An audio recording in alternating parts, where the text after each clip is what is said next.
it's Betsy with Happily Ever After, etc. And welcome back to another gardening video.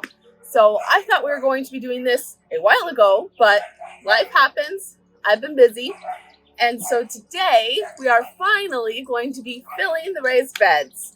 Now I don't know how many we're going to be able to fill because I only have so much potting soil here, but we're going to start with filling them with our organic or deteriorating materials. So when you're filling a raised bed, you have two options. You can fill it top to bottom with raised bed mix, and if you have the money to do this, it is your best solution.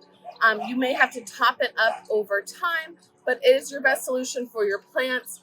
And anything you put in your raised bed is probably going to sink over time.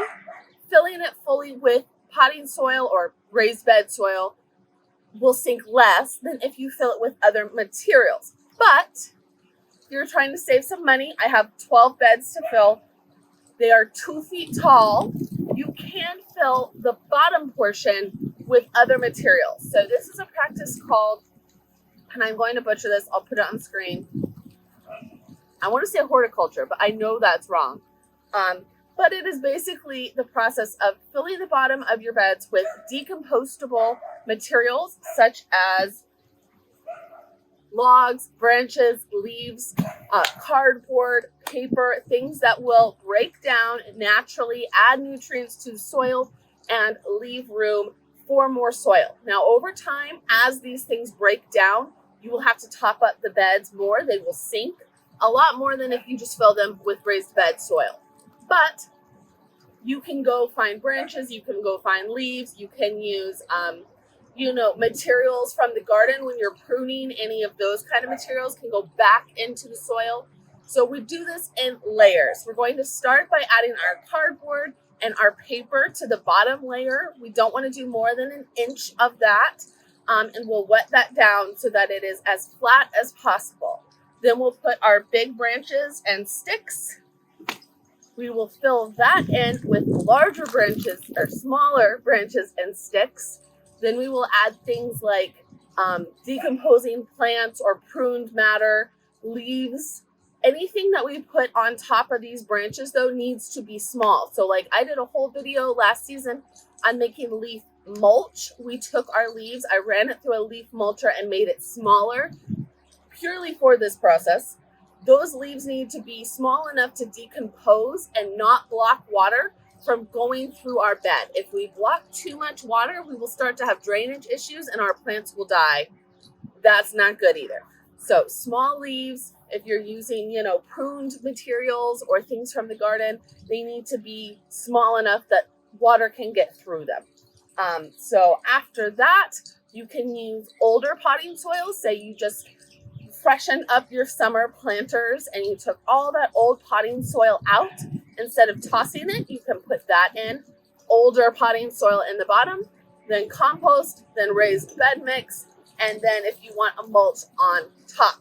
So the goal is no more than half of the bed can be found or decomposing materials. You need at least half the bed for a 2-foot bed of pure raised bed mix. That gives your plants at least a foot of growable space. Ideally, anything with roots that need more than that space will need more raised bed soil. So we're going to get started with this bed.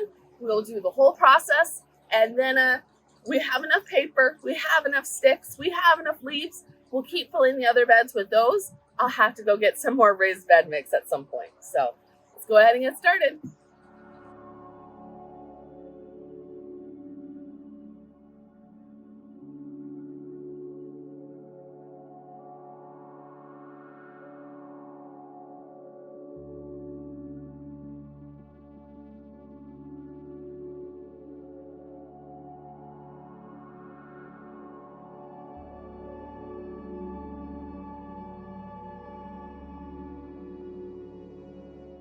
All right, so we have a layer of paper in the bottom.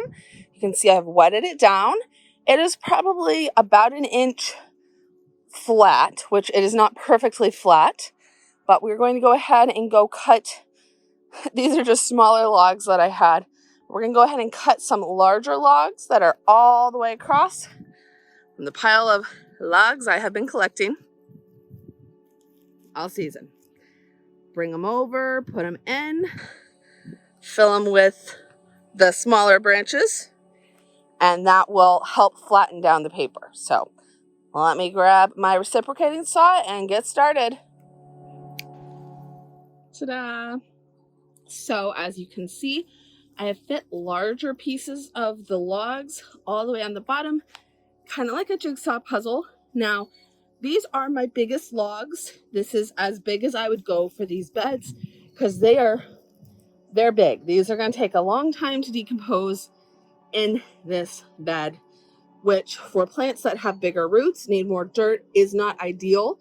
But this bed is going to be for watermelon, cucumber, not this year. This year it's going to have just watermelon, but melons over the years, it's going to have larger vining crops in it. So it will have less roots overall. So I'm going to go ahead and fill it with larger pieces.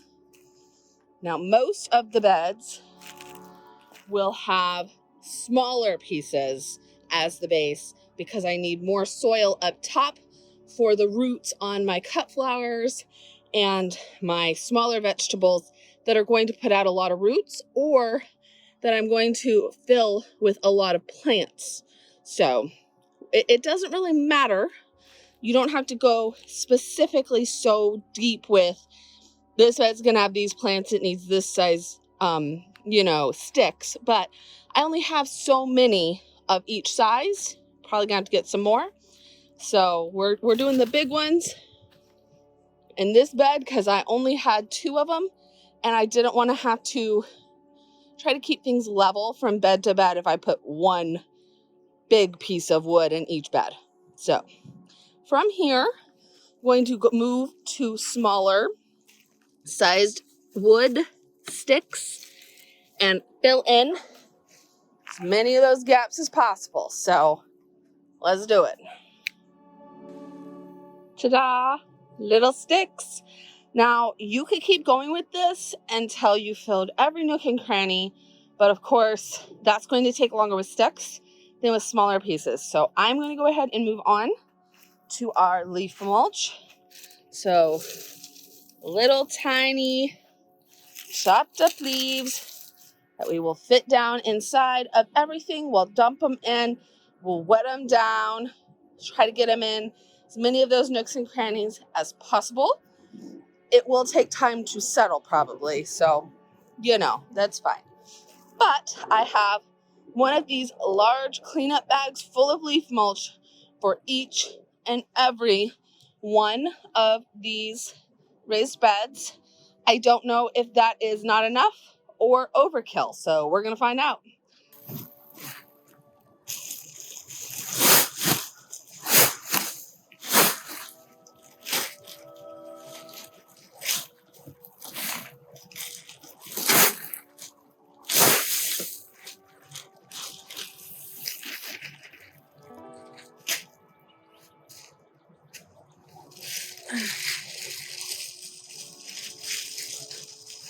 All right.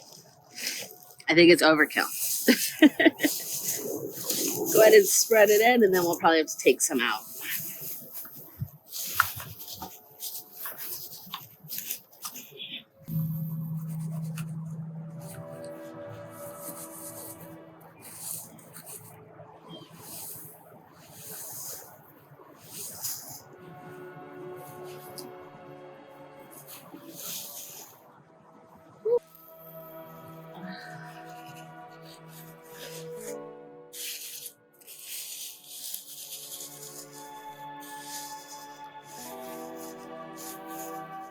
Definitely filled in nooks and crannies well.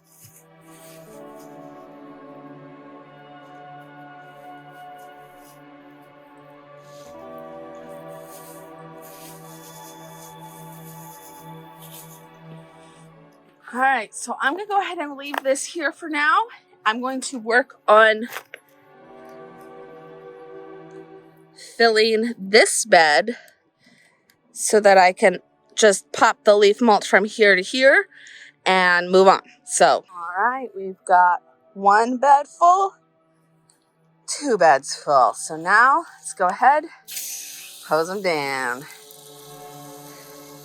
You always want to wet every step to kind of force it down into the layer below it, help get those air pockets out.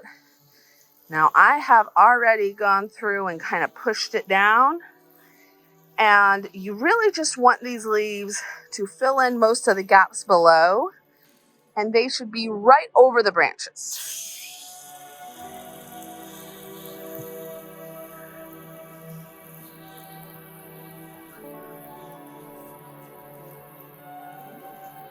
So we are going to let these sit for a bit, and then we will come back. I've got a little bit of potting soil from the milk jugs I've already unearthed, and we will put that in first, and then we will use our potting soil. So I'm very excited. We're so close to planting something. Watermelon. All right, let me get the dirt.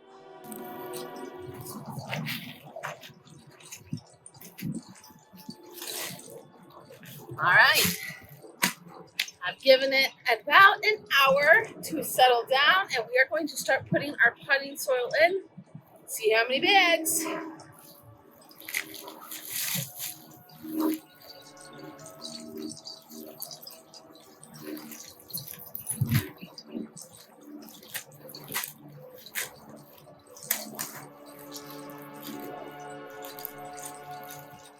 So exciting!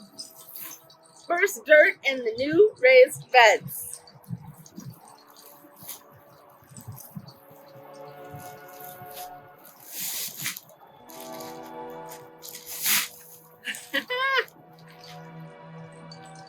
Alright, so I realized halfway through that I have several milk jugs of that old potting soil we were talking about. We want to put that in first, so still exciting, but let's do it.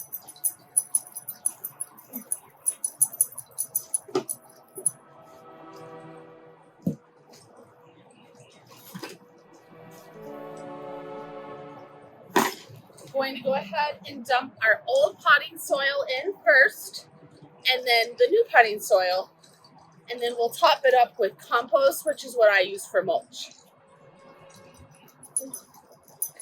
If you live in a less humid place, you want to do compost at the bottom, your raised bed mix or your potting soil, and then mulch on top to keep the moisture in.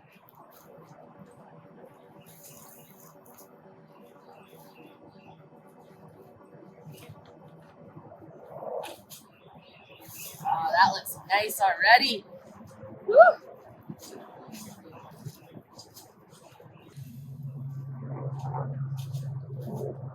From our milk jug growing winter sowing project, I have dozens of milk jugs that we've already planted out. We planted foxgloves, zinnias, cosmos, alyssum, some raspberry gumbrina, milkweed. That's what's under the umbrella over there. So instead of ruining or wasting all this potting soil, we're going to put it in the bottom layer here. Again, anything like from a spring pot to a summer pot that you need new potting soil in, we'll put that in the bottom layer. You don't really want to put dirt from the ground or the garden necessarily in your raised beds because it does not drain the same in a raised bed as it does in the ground. Don't know why, but it doesn't. So, potting soil, yes. Dirt from the ground, no.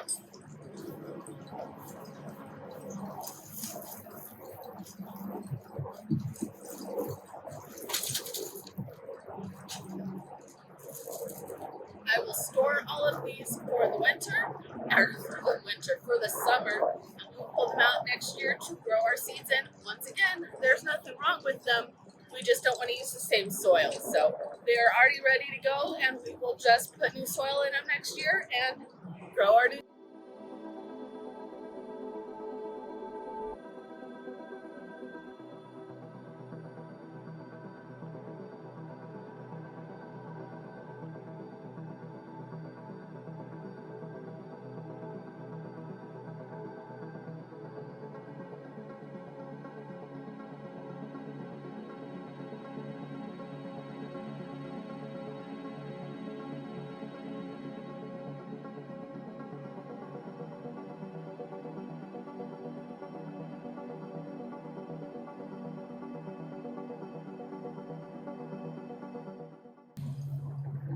All right, went ahead, put in all the used potting soil. I had enough to finish a layer in this bed and this bed. I'm sure I could do more, but I have 10 more beds, so one layer. And now we're gonna go ahead and finish these. So I bought 6 bags of potting soil and 3 bags of compost, which is what I calculated I would need for one raised bed, half of it. Now I've since used the bags of compost when I planted the milkweed, so I'm gonna have to get some more. But let's do all 6 bags of potting soil and see, is that enough for one bed or is that too much? I'm guessing it's gonna be right because one bag didn't go very far.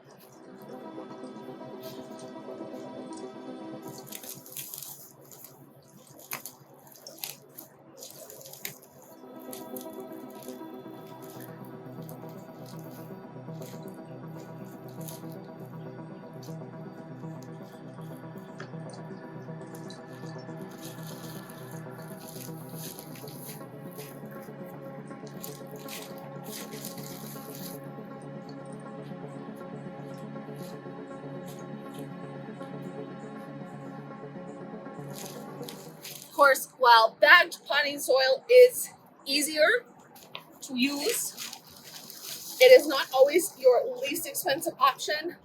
You can get bulk raised bed mix, which is typically great. It's potting mix, compost, sometimes peat moss, mixed together, ready to go. But when it's delivered, it's usually by the truckful. I got the pea gravel delivered that way last 2 years ago when I laid my path. And I'm either going to get bulk raised bed mix for everything else or bag, depending on the cost, and then gravel. So I'm trying to decide pea gravel or compost for the path here.